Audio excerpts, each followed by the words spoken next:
99%가 실패하는 어견수. 오늘은 좀 우울한 얘기 할 거예요. 99%가 실패하는 어견수야. 희망적인 얘기는 아니에요. 그죠? 그래서 좀 희망적인 얘기를 듣고 싶다 그러면 끄세요. 방금. 그리고 좀 현실적으로 진지하게 좀 어견수에 대해서 고민하고 싶다 그러면 좀 들어보기 바랍니다. 대부분의 그 어견수를 가는 학생들이 실패했다고 생각을 하는데, 이야기를 좀 찾아보면 뭐 유튜브에서 유튜브 좀 한다는 사람들이 써놓은 거 보면 몇 가지가 추려져요. 이야기들이. 첫 번째는 그 중에 이제 찾아보면 첫 번째 이제 많이 나오는 이유가 학원에서만 영어를 배운다. 그러니까 학원 밖으로 나가라. 이 얘기는 저도 굉장히 자주 했어요. 학원에서는 영어를 배울 수 없다는 얘기를 굉장히 자주 했고, 그다음에 두 번째는 원어민과 만날 기회가 없다. 이 얘기도 첫 번째 이유와 비슷한 거죠. 학원에서는 원어민 강사가 있긴 하지만 그 강사가 내 영어를 책임져 준 것도 아니고, 그다음에 학원에서 있는 커리큘럼 자체가 언어를 배우기 그렇게 좋은 건 아니에요. 교재가 나쁘다라는 게 아니라 그 교재를 꾸준히 따라갔을 때 영어를 배울 수 있느냐, 제 개인적인 생각은 아닙니다. 절대 아니에요. 반복을 해야 되는데 교재는 반복을 안 하거든. 그 다음에 뭐 자신감이 부족하니까 한국에서는 자신감이 부족하다. 그래서 맨날 뭐 학교에서 자신감이 없으면, 정확하지 않으면 100% 확신이 없으면 손을 들지 않는다. 발표를 하지 않는다. 그런 얘기 하는데 그건 뭐 구라라고 생각하세요. 그러니까 자신감을 갖고 발음이나 문법에 신경 쓰지 말고 내질러라 라고 하는데 그것도 개소리예요. 발음은 정확해야 됩니다. 발음이 정확하지 않으면 좋은 발음이다가 아니라 정확해야 돼요. 정확해. 좀 투박하더라도 발음은 정확할 필요가 있습니다. 그러니까 자신이 영어에 자신감이 있으려면 발음에 자신이 있어야 돼요. 그래야지 내가 하는 말을 내가 이렇게 어떤 말을 하더라도 상대방이 알아들어 라는 자신감이 생겨야 내가 하는 영어에 자신감이 생기는 거지, 발음을 무시하고 자신감이 생긴다는 건 개소리라는 거예요. 이건 개소리야.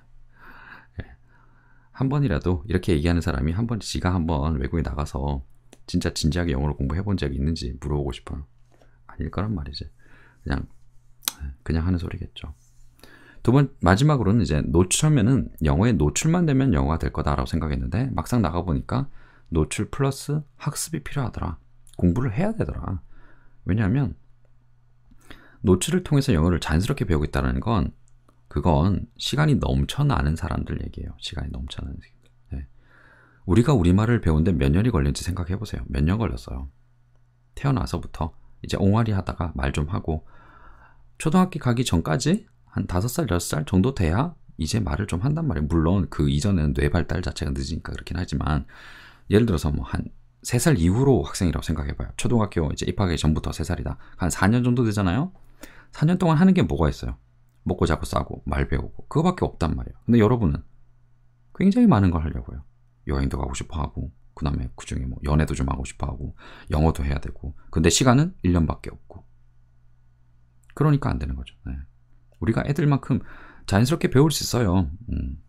여유가 있으면, 돈에 대한, 시간에 대한 여유가 있으면 그렇게 배울 수 있습니다. 그런데 대부분의 학생들이 시간을 얼마를 가져가요? 어학연수를. 기껏해야 6개월에서 12개월이에요. 자, 여기에서 이제 제가 말하고 싶은 주제가 나오는데, 왜 99%의 학생들이 어학연수에서 실패한다고 느낄까? 자, 거기에 대한 얘기입니다. 자, 첫 번째, 목표점에 대한 기대치가 너무 높아요. 제가 좀 전에 얘기했던 것처럼 어학연수 기간이 기껏해야 6개월에서 12개월입니다. 그러면 6개월에서 12개월 이후에 나의 모습은 어떠해야 될까? 그 현실적인 목표는 뭘까라는 것부터, 거기서부터 시작해야 돼요. 내가 실패했다, 성공했다의 기준점은 아무도 말을 못합니다. 예를 들어서 뭐 어학연수 갔다 왔더니 뭐 토익 리스닝 점수가 확 올랐어, 성공한 거야. 그럴 수도 있고요. 영어를 한마디도 못했는데 그나마 외국 나가서 어쩔 수 없이 영어를 쓰다 보니까 이제는 인사 정도는 조금 하게 됐어, 난 성공했어. 그걸 성공이라고 생각하는 사람도 있고요. 1년 동안 영어를 배웠는데 이제 인사밖에 못하네, 나 실패했네 라고도 할 수도 있습니다. 그러니까 어학연수를 실패했다, 성공했다는 건 굉장히 주관적인 이야기라는 거예요. 그러면 다시 주제로 들어와서, 왜 그러면 99%의 학생들이 나는 실패했다고 느끼고 돌아올까? 제 느낌은 목표점 자체가 너무 높다라는 겁니다. 왜냐하면 우리는 절박해요. 한 1년 정도 바짝 영어 공부해가지고 토익 스피킹 점수도 좀 올라야 되고, 리스닝 점수도 올라야 되고, 영어 면접할 때 영어도 좀 술술 했으면 좋겠고, 그런 굉장히 높은 이상적인 목표를 가지고 가요. 기껏 공부는 1년에서 6개월에서 1년밖에 못하는데, 그 그 목표점에 도달을 못한다는 거죠. 시작점이 초급이다, 중급이다, 고급이다는 따지지 않고 결과만 따져요. 그러다 보니까 상대적으로 나는 실패했다고 느끼는 경우가 훨씬 더 많죠. 그러면 거의 뭐 나왔네, 오늘 하고 싶은 얘기. 왜 99% 학생들이 왜 실패했다고 느끼는지 이유는 목표점이 너무 높다는 거죠. 뭐. 네. 목표를 낮춰라, 기대치를 낮춰라. 네. 자, 시작점부터 얘기해 볼까요? 내가 초급이다. 그러면 과연 내가 6개월이나 12개월 이후에 현실적 목표는 어디로 잡는 게 좋을까? 잠깐 IELTS 스피킹 얘기를 좀 할 텐데요. 우리나라에서는 IELTS보다는 토플이 좀 더 유명하죠. 토익이 지배적이긴 하지만 어학연수를 가려고 하는 사람들 중에 간혹 토플을 좀 보려는 사람들이 있고, 걔중에 또 IELTS를 그 한국에서 서울 빼고는 눈 뒤집고 봐도 이렇게 눈 아무리 비비고 봐도 없는 IELTS 학원을 굳이 또 가야 되는 사람들이 있어요. 호주에 꽂혔다, 영국에 꽂혔다 이런 사람도 있어요. 네. 정말 서울 빼고는 없거든, IELTS 학원은. 그런데도 그 시험을 봐야 돼. 자, 요 최근에는 IELTS가 이제 그 IBT로 바뀌어서 IBT 시험도 있고, 그 다음에 PBT 시험도 있어요. 종이 베이스로 하는 것도 있고, 그 다음에 인터넷 베이스로 하는 게 생겼는데, 한 뭐 1년, 2년 전까지만 해도, 제가 알기로는 1, 2년 전까지만 해도 IELTS는 시험 베이스예요. 페이퍼 베이스였죠. 종이 베이스였단 말이에요, 시험이. 그래서 스피킹을 면접관 앞에서 면접관과 같이 합니다. 그리고 필리핀에서 제가 면접관하고 얘기를 잠깐 해봤어요. 잠깐 컨텐츠 개발을 잠깐 같이 했었는데, IELTS 채점관이에요. 스피킹, 라이팅 채점관하고 제가 얘기를 나눈 겁니다. 자, 첫 번째 질문, 두 번째 질문, 세 번째 질문인데, 이게 첫 번째 질문이야 라고 하진 않아요. 근데 처음에 스피킹을 하러 들어가면 이런 얘기를 하죠. 자, 나는 누구다, 나는 오늘 채점관이고, 나는 누구고, 그러면서 너에 대해서 잠깐 얘기해 볼래? 라고 합니다. 그게 파트 1이에요. 자, 파트 1. 그 다음 파트 2 가면 이제 쪽지를 주고 얘기를 하라고 합니다. 주제를 주고 이제 얘기를 하라는데, 세 번째로 나가면 그 주제가 일반화가 돼요. 예를 들어서 첫 번째는 자기소개하는 거, 너 소개 좀 해봐, 내가 어떤 사람인지 얘기해봐 라는 얘기를 하고, 두 번째는 주제에 대해서 얘기를 잠깐 하죠. 그 주제는 이제 그 학생이 이제 익숙할 학생이 어느 정도 주제에 대해서 얘기할 수 있을까, 친숙한 주제에서 얘기할 수 있을까 해서 대한 거예요. 근데 마지막에는 일반화를 시킵니다. 어떤 식으로 넘어가냐면, 파트 1에서 자기소개하고 파트 2로 넘어가면, 예를 들어서 해외에서 공부하는 게 좋을까? 아니면 국내에서 영어 공부하는 게 좋을까? 해외에서 영어 공부를 할 때 장점은 뭐가 있을까? 그런 얘기를 하기 전에 파트 2에서 너 해외 나가본 적 있어? 해외에서 어디에 가봤어? 언제 가봤어? 어디에 가봤어? 거기서 뭐 했어? 라는 얘기를, 굉장히 구체적인 경험이죠. 그러다가 파트 3로 넘어가면서 일반화를 시켜버립니다. 네 생각에는 그러면 해외에서 공부하는 게 더 유리하다고 생각해? 더 장점이 많다고 생각해? 이렇게 넘어가요. 그럼 뭘 측정하냐면, 첫 번째, 자기 신상에 관련된 영어를 할 수 있느냐. 이건 굉장히 기본적인 거예요. 자기 나이가 뭐고, 이름이 뭐고, 뭐 하는 사람이고, 어디 사는지, 굉장히 자기 신변잡기적인 거, 굉장히 주관적이고, 굉장히 말하는 사람이, 인터뷰를 하는 사람이 잘 알 법한 주제인 거죠. 두 번째는 그거보다 조금 더 구체화시켜서 물어보죠. 세 번째가 이제 고득점자를 위한 질문인데, 자기의 경험을 일반화시킬 수 있느냐라는 얘기를 합니다.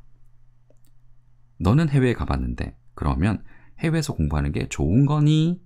네 경험에 비춰서 일반화를 한번 시켜보라는 거예요. 그래서 말하는 단계를 3단계로 측정을 합니다. 이 사람이 자기 신변잡기적인 걸 잘 말했냐? 그럼 점수가 이제 기본은 됐구나. 두 번, 내가 원하는 정보를 구체적으로 언제, 어디서, 어떻게라는 정보를 구체적으로 얘가 기억했다가 말할 수 있느냐를 측정하고요. 마지막으로 이제 일반화를 시켜서 말할 수 있느냐 측정합니다. 자, 여기가 어느 정도 내 영어 수준이 어떤 정도다라는 걸 어느 정도 말할 수 있어요. 예를 들어서 신변잡기적인 것들, 내가 어디에 살고 몇 살이고 뭐 하는 사람이고, 전공은 뭐고, 직장은 뭐고, 그런 신변잡기적인 거에 대해서 막히지 않고 얘기를 할 수 있다. 그러면 최소한 초급 정도는 된다라는 거예요. 그 다음에 두 번째 넘어가면 좀 더 구체적인 정보를 내가 요청을 했을 때, 저 사람이 내가 하는 의도를 알아들어서 제대로 내가 원하는 정보를 잘 준다 라고 하면 중급 정도 된다고 보는 겁니다. IELTS 스피킹에서는. 네. 고급으로 넘어가면 저 사람이 알고 있는 것들을 좀 더 일반화시킬 수 있을까라는 얘기를 해요. 네. 예를 들어서 군대 가산점을 주는 게 맞는 거냐, 형평성에 어긋나는 거냐, 아니면 그 군대를 가지 않은 여자들에게 군복무에 상응하는 뭔가를 요구하는 게 정당한 거냐, 네 생각은 어떠냐, 이런 얘기를 하는 거. 이게 이제 IELTS는 IELTS 시험에서는 이런 거 나오지 않겠지만 제가 원하는 건 이런 추상적인 것들, 일반적인 것들에 대해서 이야기할 수 있느냐, 이런 정도의 어휘 수준이나 논리 수준을 영어로 표현할 수 있느냐라는 걸 그게 고급으로 보는 거예요. 자, 다시 돌아가 보면 그러면 도대체 나는 현실적인 목표점을 어디로 잡아야 될까요? 네. 나는 어학연수를 1년을 6개월에서 1년 동안 갔다 오는데 어디에 잡아야 될까요? 예. 자, 제가 이상적인 목표부터 잡아드릴게요. 이상적인 목표는 좀 더 구체적으로 여러분들이 수치화된 정보를 얻고 싶으면 HTFL 자료를 찾아봐야 되는데 논문을 뒤져보면 잘 안 나와요. 근데 간혹 나오는 데가 있긴 한데 사람들이 이 정보를 공유를 잘 안 합니다. 이 정보를 공유하는 순간부터 사람들이 희망을 잃어버릴까봐 희망을 잃어버리죠. 어학의 소질이 있다 없다, 그 다음에 뭐 중간 정도에 따라서 초급, 중급, 고급으로 영어를 구사하기 위해서는 어느 정도 시간이 걸려야 된다는 걸 데이터를 낸 단체가 있어요. 미국 단체인데 FSI부터 시작해서 ACTFL, 그 다음에 LTI, ETS도 이 자료를 이제 응용해서 쓰고 있고요. 자료가 있는데 시간이 구체적으로 나와 있어요. 이 데이터가 뭐 몇 년 동안 그 학생들 대상으로 만들어낸 게 아니라 2차 대전 이후, 한국전쟁 이후부터 50년 이상 동안 이 FSI라는 단체에서 데이터를 누적시킨 거예요. 굉장히 이것만큼 더 이제 신빙성 있는 자료는 없어. 제가 볼 때는 이렇게 오랜 동안 어학 능력이 돼서 자료를 조사한 단체는 없단 말이에요. 네. 기껏해야 뭐 20명, 30명 갖다 놓고 이제 조사한 게 아니고 그딴 뭐 학사 논문 정도가 아니고. 그런데 저는 이 자료를 찾으면서 굉장히 중요하다고 생각했는데 다른 사람들이 별로 공유를 안 해요. 제 느낌은 이거 공유하는 순간부터 내가 하는 말이 별로 의미가 없거든. 뭐 하루에 몇 분간 영어를 들었더니 영어가 신기하게 들리네요. 이렇게 광고하는 거 있잖아요. 네이버 딱 뜨자마자 맨날 뜨는 거. 뭐 S대 학생이 개발한 특허 받은 뭐 신기하게 영어가 들려요. 뭐 이거 개구라라는 거 다 알거든. 뭐 말도 안 되는 소리 하는 거 다 알거든. 그런 정보들이 나가면 영어 시장에, 우리나라 영어 교육 시장에 이게 정보가, 이런 정보가 도움이 되는 거였다면 진작에 다 퍼뜨렸을 거예요, 누군가. 그런데 도움이 전혀 안 된다는 거죠. 희망을 주는 얘기가 아니니까 이런 정보들은 다 죽어있단 말이죠. 돌아다니지 않아요. 제 책에는 자세하게 있습니다. 중요한 얘기니까. 현실적인 얘기니까. 그러면 이상적인 목표를 제가 선택해 드릴게요. 자, 제가 그 비유를 들어볼 건데 눈을 굴린다고 생각해요. 겨울에 눈을 굴려요. 눈사람을 만들려고 눈을 굴립니다. 처음에 여러분이 뭘 하나요? 눈사람을 만들기 위해서 눈을 굴리는데 제일 먼저 여러분이 하는 게 뭔가요? 뭐예요? 눈을 단단하게 뭉치는 거죠. 그거부터 시작하죠. 그죠?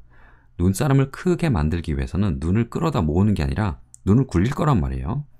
무슨 뭐 제설차 이런 거 가지고 하는 게 아니고 눈을 이제 내가 굴려가지고, 눈덩어리를 굴려가지고 눈사람을 만들 거예요. 그럼 제일 먼저 하는 게 단단하게 눈을 다지는 겁니다. 내 손 안에서. 단단하게 다져서 서서히 굴리기 시작하죠. 그럼 눈이 조금 묻어나기 시작하면서 점점점 커집니다. 그리고 어느 순간에는 진짜 눈에 보일 만큼, 한 바퀴 두 바퀴 굴렸는데 얘가 점점점 불어나네, 보일 만큼 커져요. 그러면 나중에 눈사람이 됩니다. 이게 굉장히 저 이거 생각하고 되게 좋은 거라고 생각했는데, 굉장히 좋은 비유, 이거 엄청난 비유인데? 그러는데 영어를 배울 때 어학연수를 갔다 오면 여러분은 어떤 상태가 되었냐 하면 눈을 꼭꼭꼭, 내 주먹 안에 꼭꼭 다진 눈, 그거 하나를 건져와야 되는, 그만큼의 영어를 건져와야 됩니다. 그러면 그 이후에 어떤 현상이 생기냐면 영어라는 컨텐츠에 노출이 되는 시간만큼, 시간에 비례해서 여러분 실력이 늘어요. 영어 공부가 아니고 영어 컨텐츠, 이게 중요한 겁니다. 영어라는 컨텐츠에 노출이 되는 시간만큼 영어는 자연스럽게 늡니다. 그렇게 많은 사람들이 뭐 자연스럽게 쉽게 원어민처럼 이렇게 떠드는 거 있잖아요. 그 단계가 와요. 그 단계가 뭐냐면 뭐라고 이제 구체적으로 말하기 힘든 그 단계가, 비유를 하면 그거예요. 여러분 손 안에 꼭꼭꼭 다져진 눈덩어리, 그거예요. 딱 그겁니다. 왜냐하면 눈을 꼭 다져 놓으면 눈이 녹지 않아요. 땅바닥에다 그 단단하게 뭉쳐진 눈덩어리를 땅바닥에 놓고 굴리면 점점점 눈이 불죠. 그 단계입니다. 없어지는 게 아니라 시간이 지나면서 점점점 내 영어 실력이 늘어요.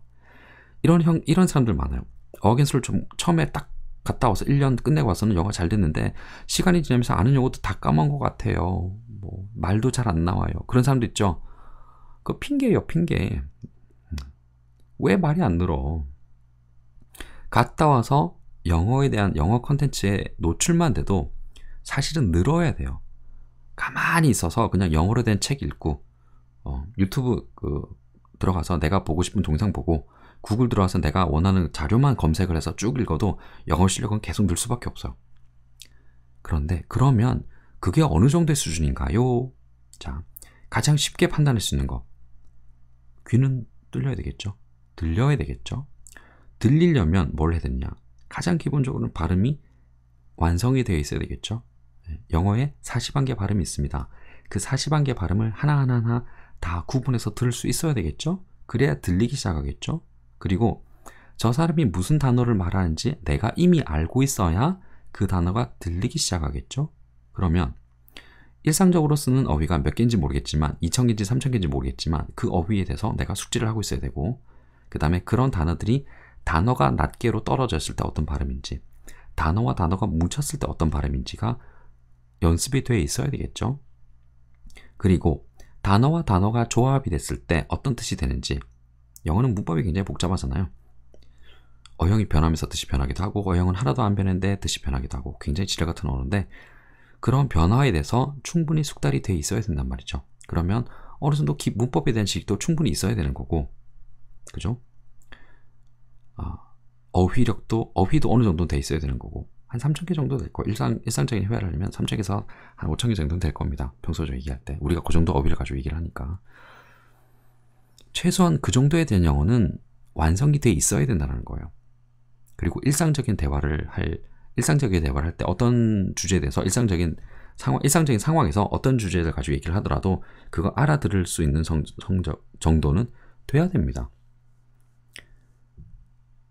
이거 여기까지는 제 굉장히 주관적인 얘기예요. 제가 6개월 동안 캐나다에서 공부하고 딱 왔을 때 딱 이 정도였어요. 영어를 아주 잘했느냐? 전혀. 뭐 지금은 영어로 책 쓰고 출판하고 애들 영어 가르치고 있고 애들 뭐 공부하겠다는 애들 컨설팅하고 그러고 있는데 사람들 가르치고 책 쓰고 교재 만들고 그런 일들 쭉 해왔는데 15년 가까이 그런 일을 해왔는데 딱 캐나다에서 6개월 동안 영어를 마치고 왔을 때 제 수준은 딱 그 정도 수준이었어요. 영어를 잘했냐? 아주 잘했냐? 그렇진 않아요. 그런데 제가 지금 돌이켜보니까 2003년, 2004년 그때를 돌이켜보니까 딱 어학연수를 마쳤을 때 6개월 어학연수를 마쳤을 때 그 상태가 이제 들으면 알아듣는 저 사람이 무슨 말을 하는구나 네가 무슨 말을 한 거야? 라고 되물어볼 수 있는 정도의 수준이었던 것 같아요. 그런데 다행히 어학연수를 갔다 온 이후로 계속 영어를 쓸 기회가 있었어요. 첫 직장이 중국에 있었고 중국에서 만난 사람들하고 내가 중국어를 못했으니까 영어로 말을 해야 되잖아요. 계속 영어로 말을 해야 됐었고 친구들이 있었고 그 다음에 호주 여행을 가게 됐었고 필리핀에 와서 일을 하게 되면서 계속 영어를 쓸 기회가 생겼어요. 그래서 지금 제가 가지고 있는 영어의 그 core이라고 하는 seed라고 하는 씨앗이라고 하나 종잣돈이라고 하나 그런 개념은 6개월에서 만들어진 것 같아요. 만약에 캐나다 6개월 만에 그게 만들어지지 않았다면 그 이후로도 영어 때문에 고민을 많이 했을 겁니다. 그런데 캐나다 6개월을 갔다 온 이후로 그 정도의 영어가 완성이 됐기 때문에 시간이 지나면서 저는 매일매일 제 영어 실력은 는다고 저는 확신해요. 왜냐면 매일 영어로 된 컨텐츠를 보고 듣거든. 매일 영어로 말을 하거든. 집사람한테. 매일 영어로 말을 하거든. 매일 영화를 웬만하면 영어로 된 영화를 보려고 해요. 웬만하면 미드를 보려고 해요. 미드가 좋아서가 아니라 계속 그런 영어로 된 컨텐츠에 노출이 돼야 내 영어가 느니까. 그런데 중요한 건 굳이 영어를 공부를 한다고 생각하지 않아도 매일 단어를 몇 개를 외우고 매일 영어 듣기를 받아쓰기를 몇 문장을 하고 몇 분 동안 하고 문법책을 들여다보지 않아도 매일 영어로 된 컨텐츠를 접하다 보니까 그냥 영어 실력을 매일 느는 거예요.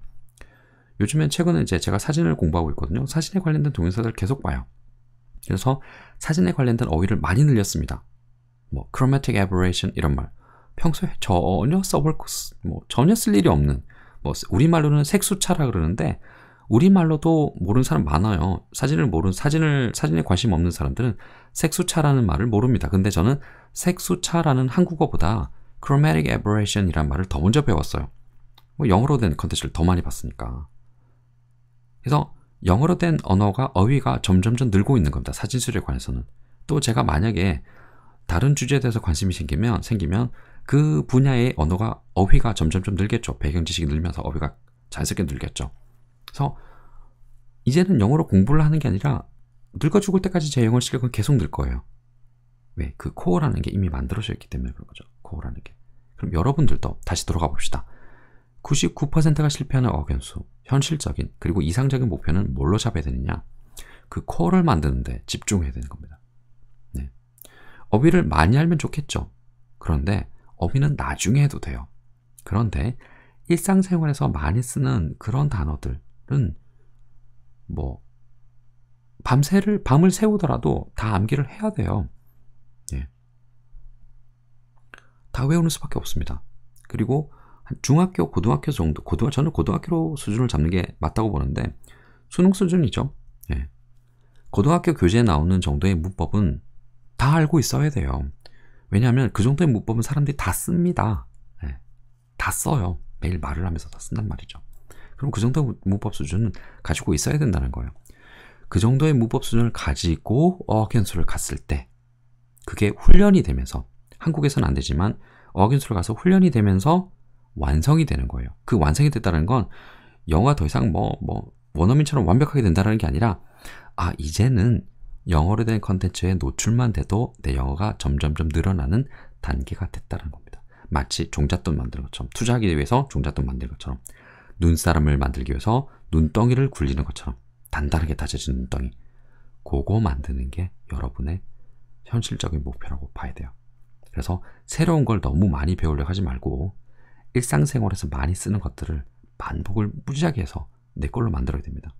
그 정도 얘기를 하도록 하죠.